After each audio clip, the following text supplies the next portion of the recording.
The Martin Luther King Jr. holiday game, always an important one for the Memphis Grizzlies, so it's only right that they get a win. 108-106 over the Minnesota Timberwolves, and while they've leaned on their depth a lot this season, this was one where their core three came up big, especially in the fourth.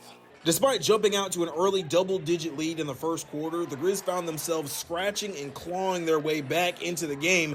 In fact, they didn't see the lead again until Desmond Bane put them ahead with just minutes left in the fourth quarter. But it was practically deja vu. Much like when these teams played in Minnesota, it came down to locking Anthony Edwards up on the final shot of the game. We was up 2, and I'm in that timeout like, damn, we was just here. We walking through, or talking through what they potentially could do and, get a stop, get a win, and it definitely feels good to get another win against the Jets. The big three of Ja Morant, Desmond Bane, and Jaren Jackson Jr. combined for 65 of the Grizzlies' 108 points. Normally, we call 12 in the fourth, but this time, the Grizz dialed 13. Jaren Jackson Jr. had 15 of his 24 points in the fourth quarter. We don't really decide anything. It's game to game.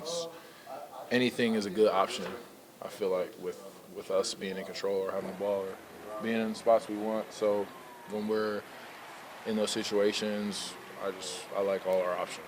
And the Grizz get healthier by the day. After breaking his foot in the summertime, G.G. Jackson made his season debut. Just 4 points tonight, but the team expecting big things from 45 in the second half of the year. It was kind of a lot thrown at him, on the fly, and I thought he handled it very well. And he's going to keep putting in the work, and a guy that we're very excited about as he gets back into game condition and just kind of gets that rhythm with his group.